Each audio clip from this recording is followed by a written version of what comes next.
पहला क्या है आपका कैपेसिटर स्टार्ट मोटर, पहला। एक मिनट थोड़ा सा सही कर देता हूँ। पहला क्या है आपकी कैपेसिटर स्टार्ट,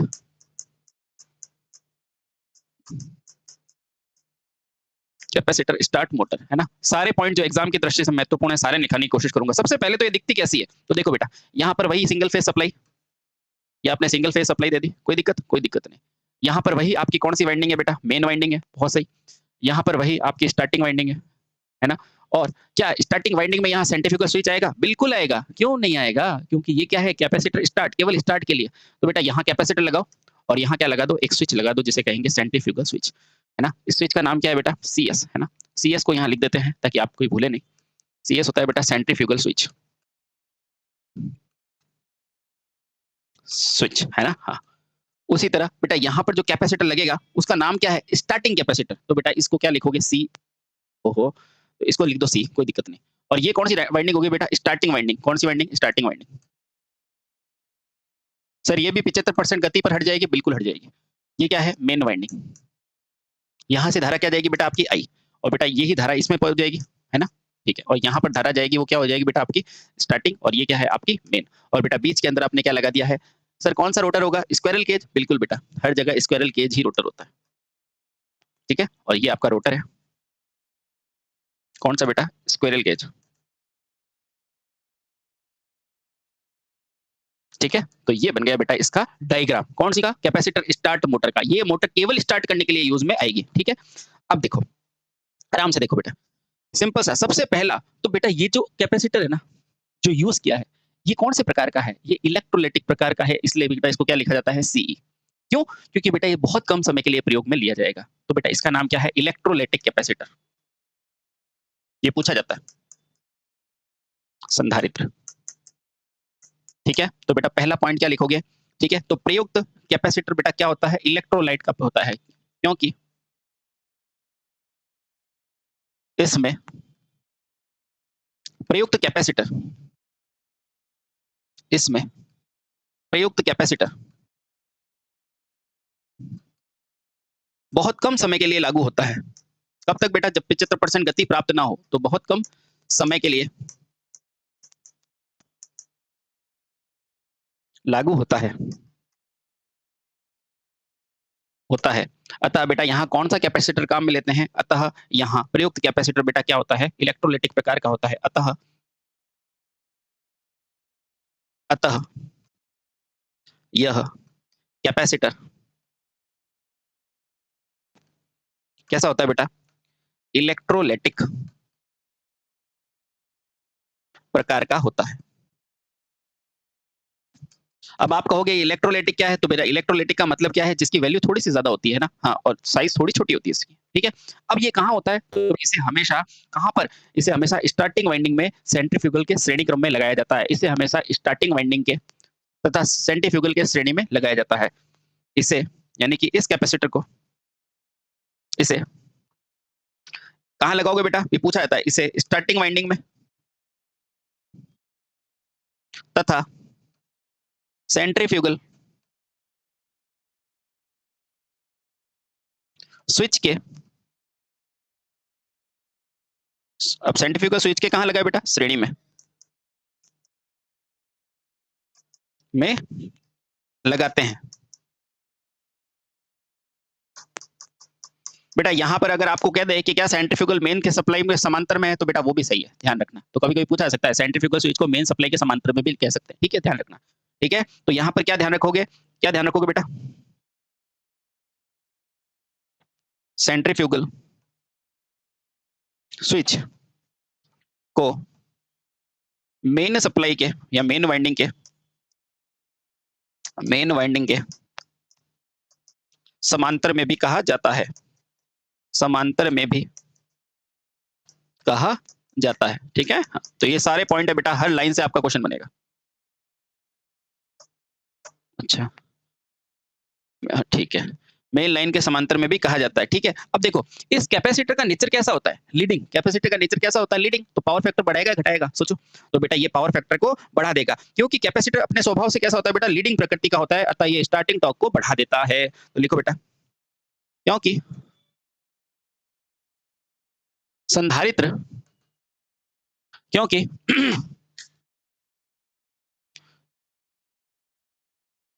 क्योंकि अब देखो बेटा, क्योंकि संधारित्र अपने स्वभाव से कैसे नेचर का होता है, देखो भैया संधारित्र है तो संधारित्र क्या होता है बेटा, लीडिंग होती है। कौन करती है, धारा किससे करती है, वोल्टेज से, याद है। हाँ, क्योंकि संधारित्र अपने, अगर शुद्ध होता तो 90 डिग्री कराते, नहीं तो आगे रहेगा। क्योंकि संधारित्र अपने स्वभाव से कैसा होता है बेटा, लीडिंग प्रकृति का होता है। लीडिंग कौन करती है बेटा, धारा। लीडिंग प्रकृति का होता है, लीडिंग प्रकृति का होता है, ठीक है, होता है, का होता है। अतः यह इस मोटर का क्या बढ़ा देता है बेटा, टॉर्क बढ़ा देता है। या इस मोटर का क्या बढ़ा देगा, टॉर्क ही बढ़ाएगा, ठीक है। तो इस मोटर का स्टार्टिंग टॉर्क बढ़ा देता है, टॉर्क बढ़ा देता है। समझ में आ रहा है, हाँ सर समझ में आ रहा है, देता है। अब सर रनिंग अवस्था में बढ़ा पाएगा क्या ये, अरे भैया रनिंग अवस्था में तो इसको हटा दोगे तो बढ़ाएगा कैसे, इसलिए स्टार्टिंग में टॉर्क को बढ़ा देता है, ठीक है। और इससे क्या होता है बेटा, मोटर चालू होने योग्य हो जाती है, क्योंकि टॉर्क मिल गया आपको। टॉर्क जैसे ही मिला तो मोटर चालू होने योग्य हो गई। तथा जैसे ही कैपेसिटर से क्या हुआ बेटा, स्टार्टिंग टॉर्क का मान बढ़ता है, मान बढ़ा तो क्या हुआ, तो मोटर में क्या हो गया बेटा, घूर्णीय टॉर्क या मोटर घूमने योग्य हो गई, यानी कि मोटर लोड पर चालू होने के योग्य हो गई। मोटर भाई अपना मेन क्या है बेटा, टॉर्क बढ़ाना। पहले वाली में क्या था, अपन टॉर्क पे नहीं उठा पा रहे थे, इसलिए उसको नो लोड पे चलाना पड़ रहा था, वो स्प्लिट फेज को। लेकिन जैसे ही मेरा टॉर्क बढ़ा तो बेटा इसको लोड के साथ उठाना संभव हो गया। तो देखो जैसे ही कैपेसिटर से स्टार्टिंग टॉर्क का मान बढ़ा तो मोटर को लोड पर चलाना संभव हो गया। समझ में आया, आ गया सर, लोड पर चलाना संभव हो गया, क्योंकि पहले तो वो खुद ही अपना भार नहीं ले पा रही थी। अब जैसे ही टॉर्क बढ़ा तो उसने लोड भी लेना चालू कर दिया, इसलिए इसको हल्के लोड पे काम में ले सकते हैं, संभव हो गया, ठीक है। ये सारे पॉइंट ध्यान रखना बेटा, ठीक है। चलिए अब देखो बेटा, इसका बनाते हैं अपन ग्राफ, है ना। क्या बनाएंगे, क्या बनाते हो आप, क्या कहते हैं उसको, फेजर आरेख। फेजर आरेख, अब देखना बेटा सारी चीजें आप खुद बताओगे। सबसे पहले इसमें रेफरेंस पे क्या लोगे बेटा, इसमें रेफरेंस को क्या लेते हैं, तो लिखो इस आरेख में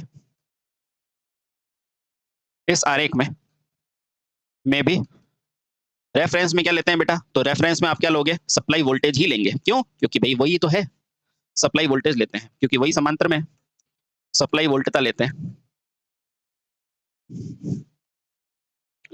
चलिए अब फेजर आरेख बनाते हैं आराम से, आओ। सबसे पहले तो मैंने क्या ले ली बेटा, यहाँ पर ले ली वी क्या है बेटा, सप्लाई वोल्टेज। अच्छा अब देखो बेटा इसके अंदर कितनी वाइंडिंग है, गौर से देखो। तो बेटा एक तो आप बोलते हो इसके अंदर मेन वाइंडिंग है, और बेटा एक क्या है, इसके अंदर स्टार्टिंग वाइंडिंग है कि नहीं। और स्टार्टिंग वाइंडिंग का प्रतिरोध ज्यादा है, रिएक्टेंस कम है, यानी कि Z मेरा क्या है बेटा, कम है। यानी कि धारा यहाँ पर शुरुआत में ज्यादा जाएगी, है ना। अब देखो यहाँ पर मेरा क्या लगा हुआ है, कैपेसिटर या सेंट्रीफ्यूगल स्विच, और बेटा ये इस तरह का मशीन बनी है अपने, और यहाँ पर हो गया ये, ठीक। चलिए ये सेंट्रीफ्यूगल स्विच है और ये मेरा स्विच है, ठीक। ये इलेक्ट्रोलाइटिक कैपेसिटर, ये स्विच, और ये बना दिया, ठीक। अब देखो बेटा हुआ क्या, आराम से देखना, मेरे को बताओ कैपेसिटर का नेचर कैसा होता है।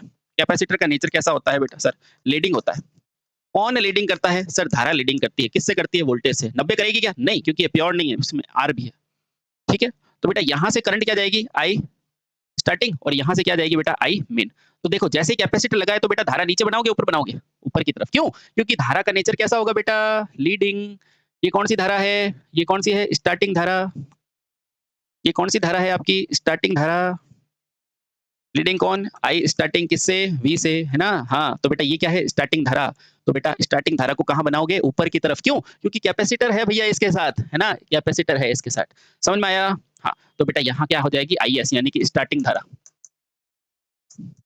सर ऊपर क्यों बनाया? अभी बताता हूँ।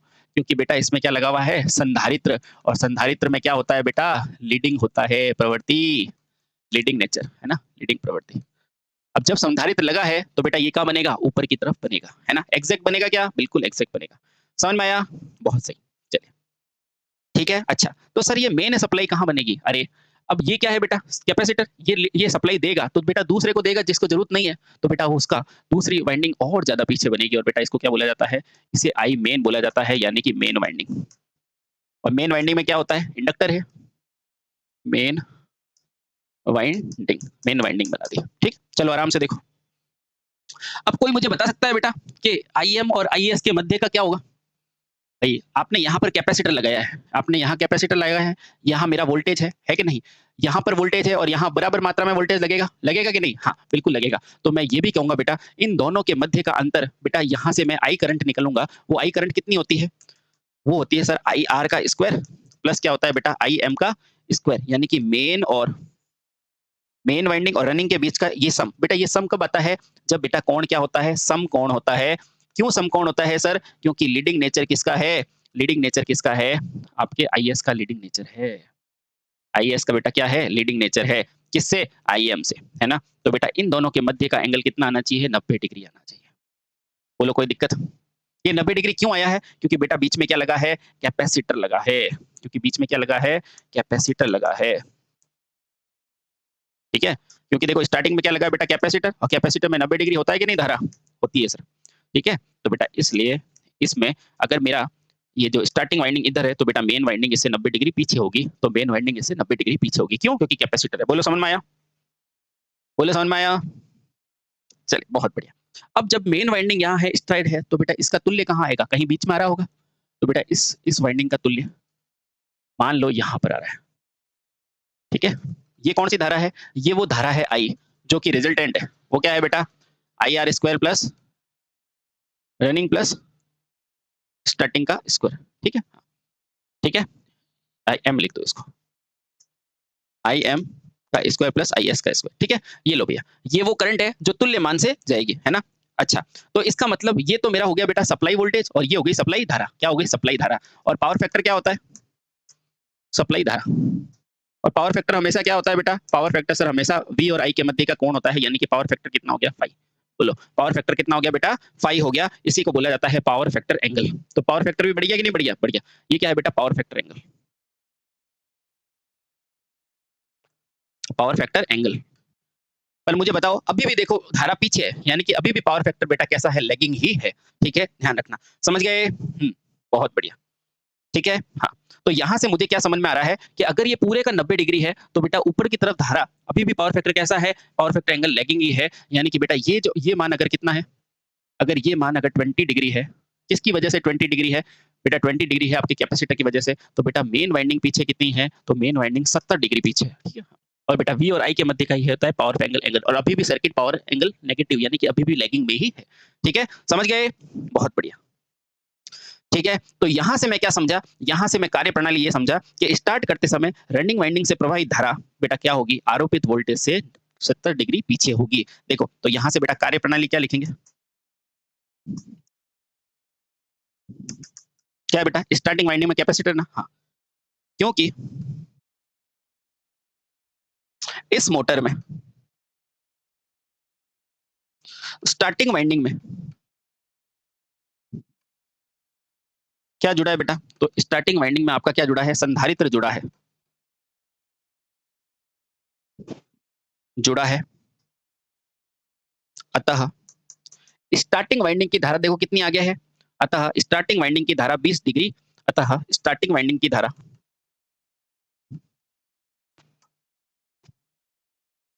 की धारा कितनी बेटा? ये स्टार्टिंग वाइंडिंग है, और बेटा इसकी धारा मेन वोल्टेज से कितना है? 20 डिग्री आगे है। धारा मेन वोल्टेज से कितना आगे है बेटा? 20 डिग्री आगे। ये डेटा पूछा जाता है बेटा, 20 डिग्री आगे होती है। ठीक है, और बेटा इसी प्रकार जो रनिंग या मेन वाइंडिंग की जो धारा है वो वोल्टेज से कितना पीछे होती है बेटा? 70 डिग्री पीछे होती है। तो दूसरा पॉइंट लिखो, इसी प्रकार, इसी प्रकार इसी प्रकार क्या लिखोगे बेटा, ये तो स्टार्टिंग वाइंडिंग थी, इसी प्रकार मेन वाइंडिंग की धारा, मेन वाइंडिंग की धारा क्या होती है बेटा, पीछे होती है सप्लाई वोल्टता से कितना बेटा, लगभग लगभग 70 डिग्री पीछे, या कह सकते हैं बेटा लैगिंग होती है, लैगिंग होती है। ये है बेटा इसकी कार्यप्रणाली। ठीक है, अब क्या होगा बेटा, अब ये होगा कि बेटा अतः स्टार्टिंग और रनिंग दोनों का फेज अंतर कितना हो गया, अतः बेटा आपके स्टार्टिंग और रनिंग दोनों का फेज अंतर कितना हो गया, 90 डिग्री हो गया। अतः अतः स्टार्टिंग तथा रनिंग वाइंडिंग के मध्य मध्य क्या हुआ बेटा, फेज अंतर कितना हो गया, 90 डिग्री होता है, 90 डिग्री हो गया, हो गया।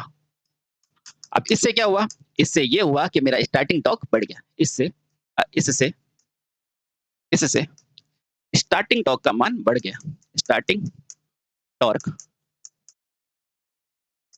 इससे स्टार्टिंग टॉर्क का मान क्या होता है बेटा, बढ़ जाता है। ये लो भैया आपकी कार्यप्रणाली समाप्त। ठीक है, लेकिन पावर फैक्टर तो बेटा अभी भी क्या है, लैगिंग है, ध्यान रखना। लेकिन पावर फैक्टर बेटा अभी भी क्या है, लैगिंग है। देखो धारा पीछे है तो लिखो, लेकिन धारा अभी भी सप्लाई वोल्टेज से पीछे है। ये धारा कौन सी बेटा, लेकिन तुल्य धारा अभी भी सप्लाई वोल्टेज से पीछे ही है, अतः पावर फैक्टर लैगिंग ही होगा। थोड़ा अच्छा हो जाएगा पर पावर फैक्टर लैगिंग ही होगा, पावर फैक्टर लैगिंग ही होता है। ये लो भैया आपके सारे के सारे पॉइंट आपके सामने। अब देखते हैं कैसे जाता है प्रश्न पीछे। ठीक है, हाँ।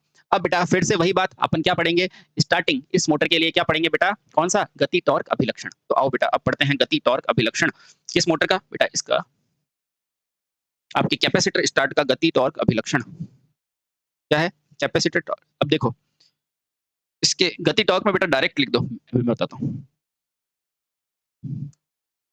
गति टॉर्क अभिलक्षण, अब इसमें भी बेटा वही होता है, 70% के बाद हटा देते हैं अभिलक्षण।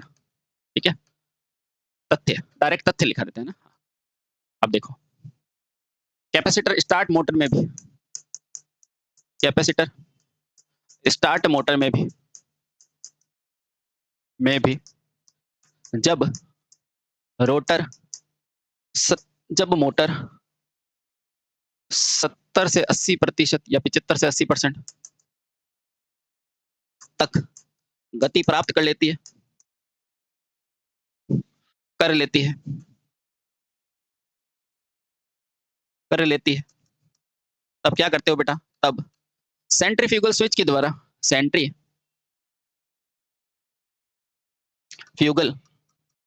स्विच के द्वारा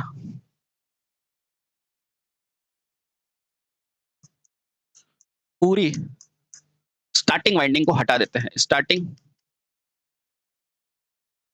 वाइंडिंग को हटा देते हैं। ठीक है, ये लो भैया कंप्लीट।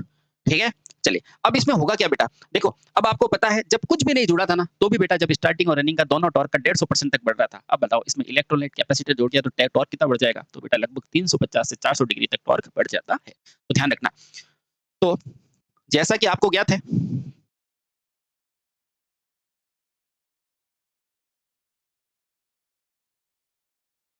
है, इस मोटर में क्या जोड़ा आपने, इलेक्ट्रोलाइट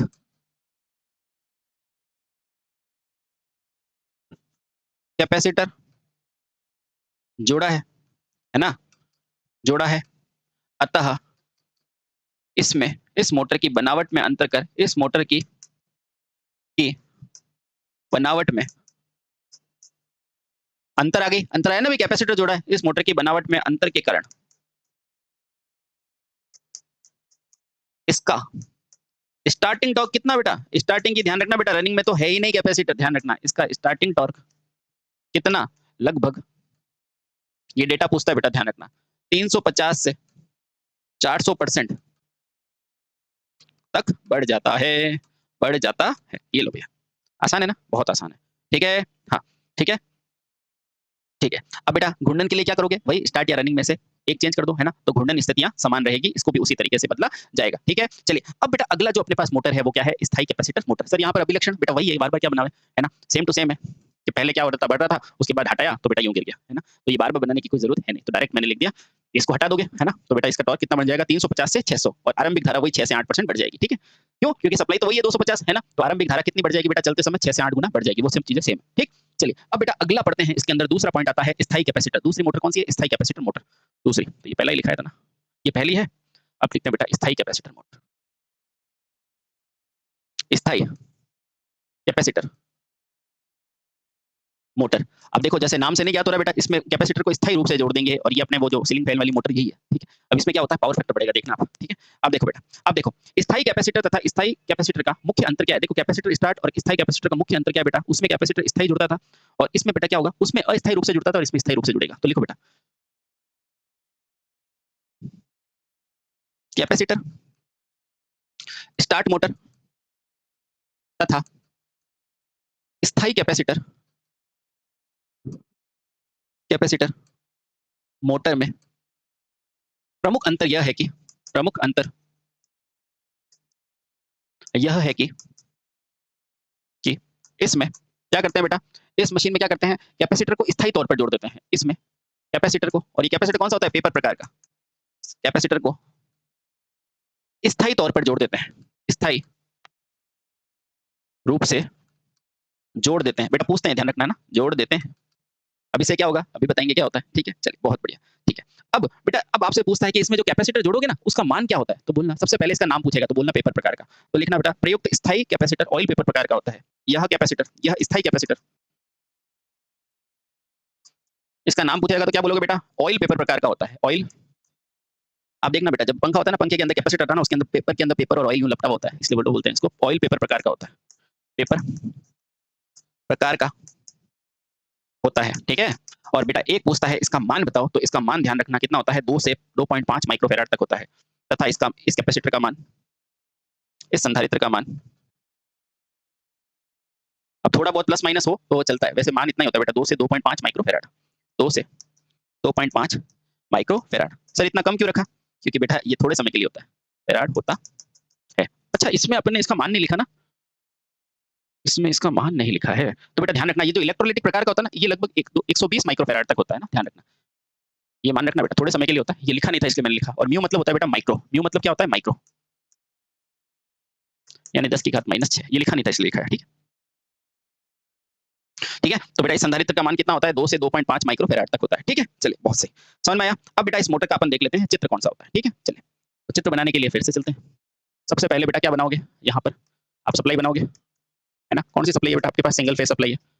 अच्छा स्थायी बनाना है तो बेटा यहाँ पर आप क्या बनाओगे, मेन, तो ये मेन वाइंडिंग होगी। यहाँ क्या बना दो, सर नीचे बनाओ कोई फर्क पड़ेगा, कोई फर्क नहीं पड़ेगा, डोंट वरी। तो ये क्या है बेटा, स्टार्टिंग वाइंडिंग, ऊपर नीचे कहीं पे बना सकते हो बेटा, कोई दिक्कत नहीं, स्टार्टिंग वाइंडिंग, ठीक है। क्या है बेटा, स्टार्टिंग वाइंडिंग, है ना। सर यहाँ बनाओ कोई फर्क पड़ेगा, लो यहाँ बना दो कोई दिक्कत नहीं, कहीं पे बनाओ कोई दिक्कत नहीं, ठीक है, आपकी स्टार्टिंग वाइंडिंग। सर वो इसका नाम तो स्थायी कैपेसिटर है, तो बेटा यहाँ पर बना दो एक स्थायी कैपेसिटर, है ना, ठीक है। ये लो इसको रख दो सी। सर सेंट्रीफ्यूगल पंप लगाऊं, नहीं सेंट्रीफ्यूगल स्विच लगाऊं, अरे बेटा सेंट्रीफ्यूगल स्विच लगाओगे तो उसका मतलब क्या रह जाएगा, उसका नाम है स्थायी, वो हमेशा जुड़ा रहेगा। और बीच में बनाओ रोटर, रोटर कौन सा, स्लिपिंग नहीं, स्क्वायरल केज, हमेशा स्क्वायरल केज, हमेशा स्क्वायरल केज, बोलो ठीक। ये हो गया रोटर, कौन सा बेटा, केज प्रकार का। ये लो भैया आपकी मोटर बन के तैयार, यहाँ से धारा आई, यहाँ से धारा IM यानी कि मेन सप्लाई, और यहाँ जाएगी स्टार्टिंग, ठीक है। हाँ, ये लो यहाँ लिख देता हूँ, फिर कोई नाराज हो जाएगा, IS मतलब होता है स्टार्टिंग, और IM क्या होती है आपकी मेन धारा, ठीक है। ये लो अब क्या बनाएंगे बेटा, आप सबसे पहले इस कैपेसिटर का मान कितना लिखाया था, 2 से 2.5 माइक्रोफैराड, है ना। अब स्टार्टिंग है, रनिंग है, सब चीजें आपको दिख रही है, ठीक है। अब क्या बनाओ बेटा, इसमें सबसे इंपॉर्टेंट क्या है कि इस प्रकार के यानी कि स्थायी कैपेसिटर मोटर में, स्थायी कैपेसिटर मोटर में क्या नहीं लगाते बेटा, कभी भी सेंट्रीफ्यूगल पंप नहीं लगाते, सेंट्रीफ्यूगल, ठीक है, क्या नहीं लगाते बेटा, सेंट्रीफ्यूगल। अरे पंप क्यों निकल जाता है बार बार, सेंट्रीफ्यूगल स्विच नहीं लगाते, स्विच नहीं लगाते, लगाते, ठीक है, हाँ इलेक्ट्रिकल वाले ना तो सेंट्रीफ्यूगल आते ही वो पंप निकल जाता है, ठीक है, तो कोई दिक्कत नहीं, ठीक है, बहुत बढ़िया। तो अब बेटा क्या होगा, अब बनाएंगे इसका फेजर डायग्राम, क्या बनाएंगे, फेजर डायग्राम, लो बेटा अब बनाओ फेजर डायग्राम। इसका फेजर क्यों सर, पहले वाले का फेजर बनाया था, हाँ तो इसका भी बनाएंगे, लिखो फेजर डायग्राम, अब बार बार लिखने की जरूरत नहीं है ना। अब बताओ इसमें रेफरेंस क्या लोगे, तो रेफरेंस वही ले लो आपकी, क्या लोगे बेटा, वोल्टेज, जिसको क्या बोलोगे, सप्लाई धारा, सप्लाई धारा बोलो, लोगे कि नहीं, लेंगे बेटा सप्लाई धारा। अब देखो वापस से पीछे चलो, वहां पर बेटा ये जो कैपेसिटर का मान था ना 120 से 150 माइक्रोफेराड था, तो बहुत ज्यादा लीडिंग कर रहा था बेटा, यहाँ पर तो देखो कितना है, 2 से 2.5, देखो आराम से। तो मुझे बताओ स्टार्टिंग की करंट ज्यादा लीड करेगी क्या, नहीं, तो बेटा स्टार्टिंग की करंट ज्यादा लीड नहीं करेगी, तो बेटा इसके लिए आपका आईएस कहाँ बनेगा, बिल्कुल पास में इसके, ये क्या होगी आईएस यानी कि स्टार्टिंग करंट।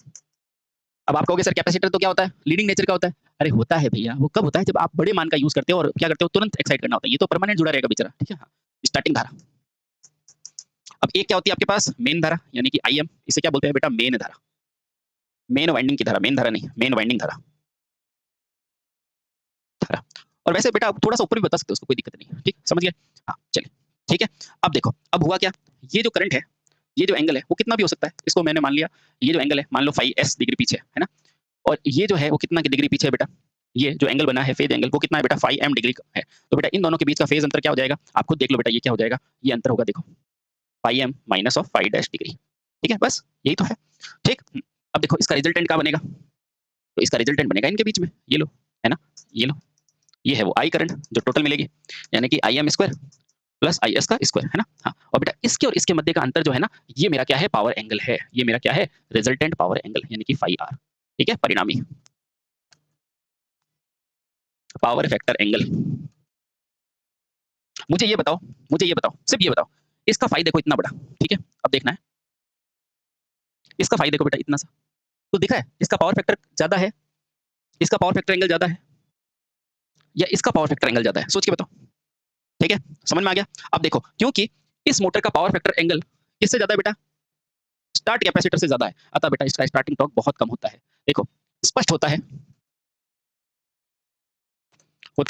कि कौन सा बेटा, कैपेसिटर स्टार्ट की तुलना में, कैपेसिटर स्टार्ट मोटर की तुलना में इसका क्या बेटा, इसका क्या ज्यादा है बेटा, ये पावर फैक्टर एंगल ज्यादा है, पावर फैक्टर एंगल ज्यादा है बेटा, ध्यान रखना पावर फैक्टर एंगल ज्यादा है, पावर फैक्टर कोण ज्यादा है। अब इससे क्या होगा, इधर आओ बेटा, इससे ये होगा कि अगर फाई आर का मान ज्यादा है तो बेटा कॉस फाई आर का मान क्या हो जाएगा, कम हो जाएगा, क्योंकि कॉस में क्या होता है बेटा, ये कॉस का ग्राफ नहीं देखा आपने, जीरो पे होता है मैक्सिमम, उसके बाद बेटा घटता रहता है ना, ये कॉस का ग्राफ है, तो बेटा कॉस का मान क्या होता है, जीरो पे मैक्सिमम होता है, देखो कॉस का ग्राफ कैसे चलता है, सबसे पहले कॉस जीरो का मान 1, फिर √3/2, फिर 1/√2, फिर क्या होता है 1/2, और फिर क्या होता है बेटा 0, देखो घट रहा है कि नहीं, घट रहा है बेटा, ये है कॉस का ग्राफ, ठीक है, और पावर फैक्टर क्या होता है, पावर फैक्टर होता ही cos फाई है, ठीक है, तो बेटा अगर फाई रिजल्टेंट का मान बढ़ा तो बेटा क्या हो जाएगा, इससे पावर एंगल घट जाएगा, स्टार्टिंग टॉर्क घट जाएगा, अतः क्या कह सकते हैं, अतः इसका टॉर्क बहुत कम होता है, इसका टॉर्क यानी कि इसका आरंभिक टॉर्क बहुत कम होता है, इसका आरंभिक टॉर्क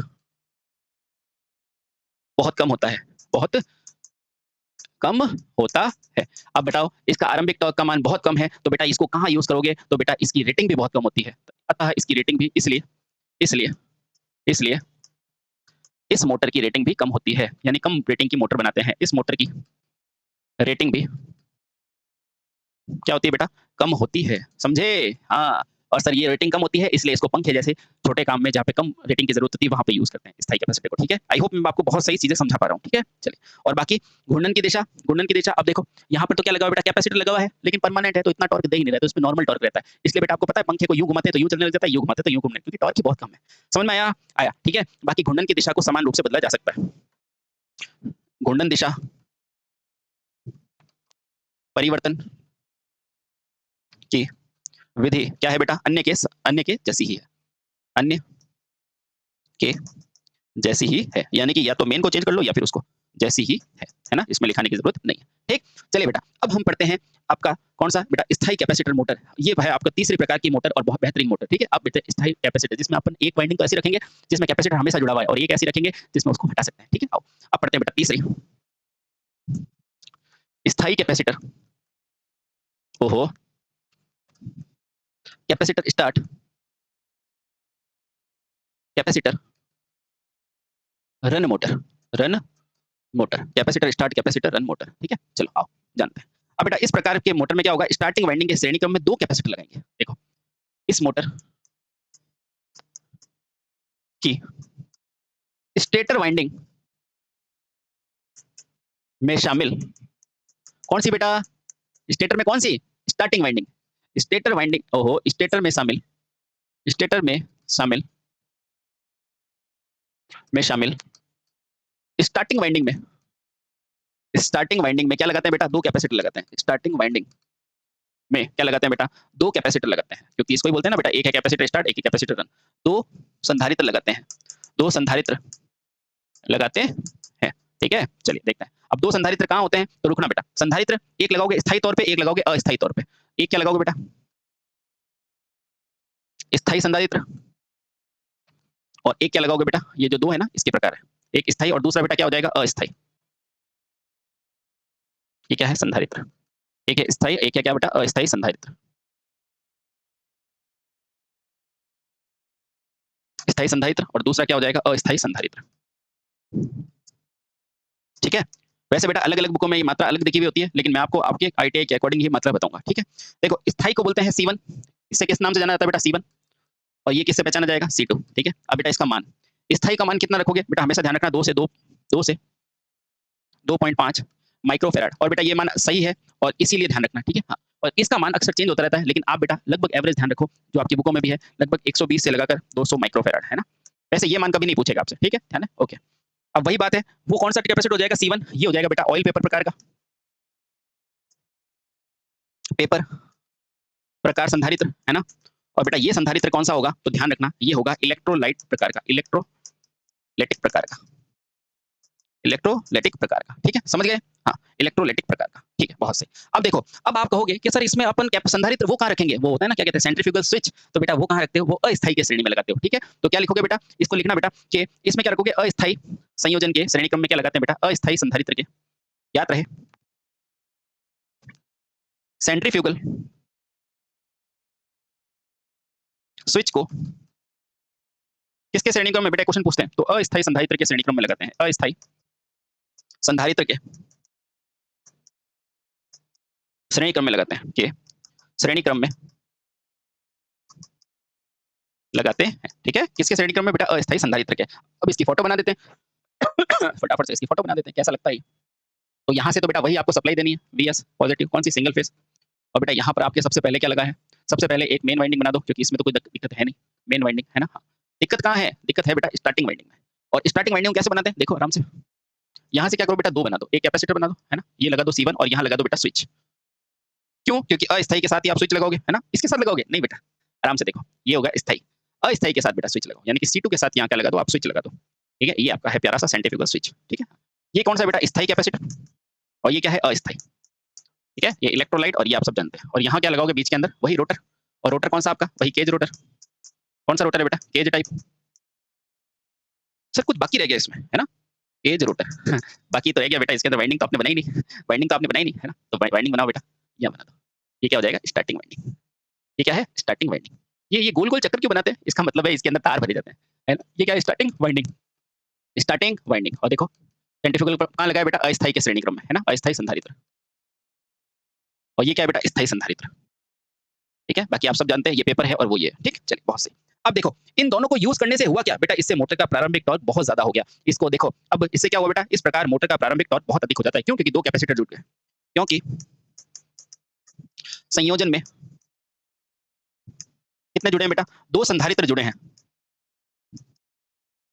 हैं। अतः बेटा क्या है, अतः इसका क्या, पावर फैक्टर, बिल्कुल। अतः बेटा इसका प्रारंभिक टॉर्क बहुत ज्यादा होता है, इसका प्रारंभिक टॉर्क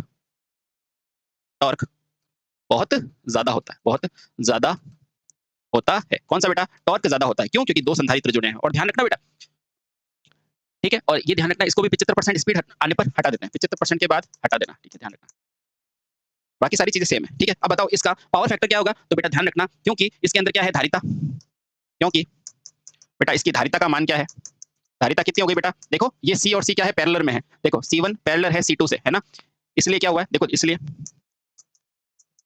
बेटा इसकी जो तुल्य धारिता है सी नेट वो क्या होगी बेटा C1 प्लस C2। तो इससे क्या हुआ, इससे पावर फैक्टर भी बहुत ज्यादा बढ़ जाता है। और बेटा इससे देखो धारिता बढ़ने के कारण क्या हो गया बेटा, पावर फैक्टर भी उच्च होता है। पावर फैक्टर भी क्या होता है बेटा, उच्च होता है। समझ में आया? समझ में आ गया। और ये निशान है ना, ये समांतर का है बेटा, ये किसका निशान है, समानांतर का निशान है। ठीक है, ठीक, चलिए बहुत बढ़िया, समझ में। अब देखो आधे से अधिक गति प्राप्त करने पर आप क्या करते हो बेटा, C1 को हटा देते हो। इसमें ध्यान रखना बेटा, इसका इसकी तुल्य धारिता धारिता इसकी तुल्य धारिता C1 प्लस C2 होती है। अतः इसका पावर फैक्टर तथा टॉर्क, कौन सा टॉर्क बेटा, प्रारंभिक टॉर्क दोनों क्या होता है बेटा, अच्छा होता है, दोनों उत्तम होता है, बढ़िया होता है। आपको पूछेगा सबसे ज्यादा किसका, तो इसी का होता है, उत्तम होता है तीनों में से। ठीक है, हाँ। अब बेटा एक चीज ध्यान रखना, क्या ध्यान रखोगे कि जब मोटर आधे से ज्यादा गति प्राप्त कर लेगी तो क्या करोगे बेटा, क्या करोगे, C1 ही कार्य करेगा। जब मोटर आधे से ज्यादा गति प्राप्त कर ले, गति प्राप्त कर ले, तो क्या करोगे, तो C2 को हटा देंगे, तो C2 को हटा देंगे तथा केवल परिपथ में कौन कार्य करेगा, C1 ही कार्य करेगा, C1 ही कार्य करता है। ठीक है, C1 ही कार्य करता है। अब बेटा इसका क्या बना देते हैं अपन, फेजर डायग्राम बना देते हैं। तो ये लो भैया इसका फेजर डायग्राम, फेजर आरेख। फेजर आरेख में वही चीज है, बीच में क्या बनाओगे बेटा, रेफरेंस में वोल्टेज बनाया, ये वोल्टेज बना दिया, कौन सा है बेटा, सप्लाई वोल्टेज। अब तो आप मास्टर बन चुके हो उसका, है ना, हाँ, सप्लाई वोल्टेज। ठीक है, अब देखो बेटा सबसे पहले ये देखो स्टार्टिंग करंट में क्या लगा हुआ बेटा, कैपेसिटर लगा हुआ है, और वो भी इलेक्ट्रोलाइटिक, तो लीडिंग नेचर बहुत ज्यादा। तो बेटा इसकी स्टार्टिंग देखो, इसमें देखो कैपेसिटर है इसलिए IS यहाँ आएगा, ध्यान रखना, स्टार्टिंग धारा। क्यों, क्योंकि संधारित्र क्या होता है बेटा, क्योंकि C क्या होता है, लीडिंग नेचर का होता है, हाँ, बहुत बढ़िया। ये स्टार्टिंग चलेगी ऊपर, तो बताओ मेन धारा कहाँ चलेगी, नीचे। ये होगी बेटा मेन धारा 5M, यानी कि I मेन धारा, मेन वाइंडिंग धारा। ठीक है, मेन वाइंडिंग धारा। अब देखो बेटा ये कौन कौन सा है, 5S है ना, यानी कि स्टार्टिंग का। ये क्या है बेटा, 5M। और बेटा आप देखो इन दोनों के बीच का टॉर्क क्या होगा, रिजल्टेंट टॉर्क क्या होगा, यहाँ पर ही होगा। ठीक है, ये यहाँ पर होगा, इसका फाइनली I है ना, I। तो ये I क्या होगा बेटा, IS स्क्वायर प्लस IM का स्क्वायर। अब देखो ये जो एंगल होता है ना V और I के मध्य, इसको कहते हैं बेटा फाई R। ये देखो पावर फैक्टर थोड़ा बढ़ गया कि नहीं बेटा, बड़ा बेटा, पावर फैक्टर का मान थोड़ा सा बढ़ गया है, पावर फैक्टर का मान थोड़ा बड़ा, बिल्कुल बड़ा। तो बेटा ध्यान रखना, ये जैसे इन दोनों के कारण बेटा ये एक्स्ट्रा लोडिंग लेने की सुविधा होगी, है ना। तो लिखना बेटा, क्योंकि दो संधारित्र जुड़े हैं, इसके लिए इंपॉर्टेंट पॉइंट है बेटा और स्टार पॉइंट है, क्योंकि दो संधारित्र जुड़े हैं, अतः क्या बेटा, अतः ये जो मोटर होती है ना वो क्या करती है बेटा, 25% ज्यादा लोड तक भी कार्य कर सकती है। अतः यह मोटर 25% तक ओवरलोडिंग को भी सहन कर सकती है, तक ओवरलोडिंग। बेटा ये पूछा जाता है, ध्यान रखना, ओवरलोडिंग पर कार्य कर सकती है। आपको कोई पूछेगा ये बताओ ऐसी कौन सी कैपेसिटर मोटर है जिस पर मैं 25% ज्यादा ओवरलोडिंग कर सकता हूं, तो बेटा वो यही है। क्यों, क्योंकि दो कैपेसिटर लगे हुए हैं, मजबूती ज्यादा है इसमें। ठीक है, और बाकी घूर्णन परिवर्तन तो सेम ही रहेगा, घूर्णन दिशा परिवर्तन विधि क्या रहेगी बेटा, समान ही रहेगी, परिवर्तन विधि समान ही होगी, है ना। और बेटा इसके अंदर टॉर्क का कोई फिक्स मान नहीं देते, तो जो भी 400 से ज्यादा वाला ऑप्शन होगा ना वो आंसर लगा देना, है ना। हाँ, तो ध्यान रखना बेटा सर्वाधिक टॉर्क भी इसी का होगा। ठीक है, हाँ। तो ये लो बेटा आपके सारे के सारे कैपेसिटर मोटर आपके सामने। ठीक है, अगले वीडियो में हम मिलते हैं जहां पर शेडिंग मोटर और छोटी छोटी मोटर्स और भी है, उनके बारे में पढ़ेंगे। ठीक है, तब तक के लिए हंसते रहें, मुस्कुराते रहें और अपने साथ अपने मम्मी पापा का नाम रोशन करें। भारत माता की जय, वंदे।